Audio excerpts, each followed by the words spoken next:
बार बरसाने में एक गोपी के बेटा को ब्याह भयो और वहां के बेटा को जैसे ब्याह भयो तो ठाकुर जी पहुंच गए वहां गोपी के घर और गोपी से जाके कहे, अरे तेने अपने छोरा को ब्याह कियो, किशोरी जी को आमंत्रण नहीं दियो। बोले, अरे मैं कहा बताऊं, मुझको संकोच आ गया, मुझको लाज भई कि भाई ऐसा छोटा सा ब्याह, किशोरी जी आएंगी, उनके समान व्यवस्था नहीं है, या हमारे में तो लज्जा के कारण किशोरी जी को नहीं बुला पाई। ठाकुर जी बोले, तो पता कितना बड़ा अपराध है, बरसाने की श्री कुंवर राधिका जब बहू को देख लेंगी ना, तभी समझियो तेरी बेटा बहू तेरी सेवा करेगी। किशोरी जी के नेत्र में बड़ी शक्ति है, वो जाकू देख ले, वाकू अधिकारी बना दे। गोपी बोली, अच्छा तो कहा करना चाहिए मुझको बताओ। ठाकुर जी बोले, किशोरी जी के पास अपनी बहू को मिलावे ले जा। अच्छा, कहीं नाराज? अरे नहीं, किशोरी जी तो बड़ी दयालु हैं, बड़ी कृपालु हैं, वो कभी नाराज थोड़ी है सके। लेकिन हाँ, यदि तू अपनी बहू को नहीं लेके जावेगी तो या तो दो हानि होंगी, ऐसा भी ऐसा कि किशोरी जी श्रमित है जाए, नाराज है जाए, भाई बताओ ब्याह है हमको बुलाया नहीं, और दूसरा तेरी ये बहू सदा अभागी रहेगी, अयोग्य ही रहेगी, किशोरी जी की दृष्टि नहीं पड़ी यहाँ पे। गोपी बोली, तुम ही बताओ कहा करूं। बोले, जा अपनी बहू को मिला के ला, लेकिन वहां से पहले किशोरी जी से एक बार आज्ञा लिया, जब उनको समय हो तब ले जाइए। गोपी गई, जाके किशोरी जी से क्षमा मांगने लगी, श्यामा जी मेरे बेटा को ब्याह भयो लेकिन मैंने आपको आमंत्रण नहीं दिया। किशोरी जी बोली, कोई बात नहीं, ठीक है, अब बता तू अपनी बहू को लेके कब आ रही है। बोले, मैं वही की आज्ञा ले आई हूं, आप कहो तो ले आऊं। किशोरी जी बोली, हाँ लेके आ। अब यहाँ पे ठाकुर जी ने गोपी तो भेज दी किशोरी जी के पास में, और स्वयं पहुंच गए बाकी बहू के पास। बड़ी थक गई होगी, ब्याह भयो नयो नयो।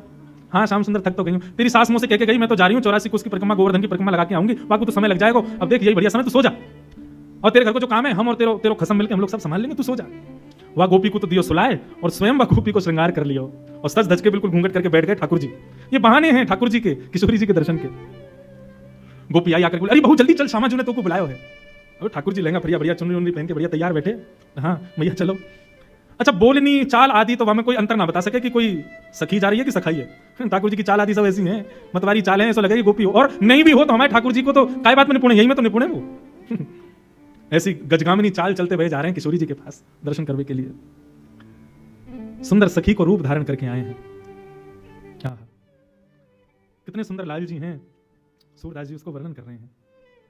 ठाकुर जी ने जैसे ही बरसाने में निज महल में प्रवेश किया, ठाकुर जी की चाल देख करके, ढाल देख करके, उठवे बैठवे के तरीका, अभी मुख तो कोई ने देखो ही ना है, लेकिन चाल आदि इन सब में ही इतना आनंद भयो कि किशोरी जी की सब सखियां निहाल हो गई।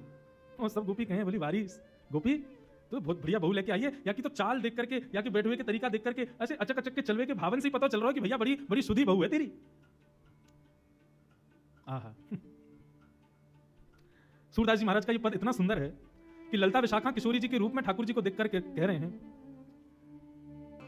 ये ऐसी सुंदर कुंवरी तुम्हें कहां से मिल गई भैया।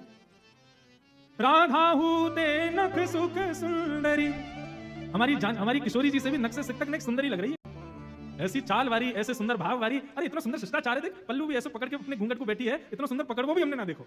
अभी तक तो केवल चाल ढाल पे मोहित हुई है सब गोपी। किशोरी जी बोली, अरे सखी चल मुख दिखा अपनो। अब यहाँ काय को शर्मा रही है, ना तेरे ससुर हैं ना तेरे जेठ जेठानी है, यहाँ काय को शर्मा, चल मुख दिखा। ठाकुर जी मुख गिला में नहीं, भूख है, सास कह रही है, किशोरी जी से मना कर रही है, जल्दी चल मुख दिखा अपनो। ठाकुर जी कह नहीं, मुख नहीं दिखाएंगे। ललता बोली, अरे किशोरी जी समझ गई, सुंदर तो बहुत है, लेकिन वही बात है ना, संसार में आवे वाले हर व्यक्ति में एक दुर्गुण तो होवे, या के अंदर दुर्गुण है। किशोरी जी बोली, कैसा दुर्गुण? नेक मांग रही है, नेक दो, मुंह दिखाई में कहा दोगे, पहले ये बताओ तब मुख दिखावेगी अपनो। किशोरी जी बोली, अच्छा मुंह दिखाई चाहिए, ला भाई नवलखा को हार लाओ, ले ये हार तो को देंगी, अब दिखा दे मुख। अभी मना करे, ना यहाँ से काम नहीं चलेगा। सुंदर सुंदर आभूषण धर दिए, सुंदर सुंदर रत्न धर दिए, लेकिन सबन को नकार देवे, बोले सब कछु नहीं चाहिए।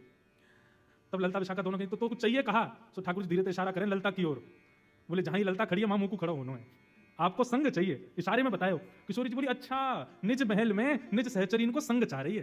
ठाकुर जी से बोले, हाँ यही चाहिए। बोले अच्छा ये चाहिए तो हम तो को निश्चित प्रदान करेंगे। जैसे किशोरी जी ने कही कि हम अपनी निज सहचरी में तो को वास देंगे, ये नेक स्वीकार कर। जैसे ये नेक दियो है, तुरंत श्याम सुंदर ने अपनो पल्लू जैसी हटायो, श्याम सुंदर को मुखमंडल देख करके सब गोपियां तो निहाल हो गई, और किशोरी जी ने जाकर के ठाकुर जी को हृदय से लगा लिया। ऐसे मधुर लीला, मधुर मिलन के भाव को देख करके सब सखियां बलैया ले रही हैं ठाकुर जी की।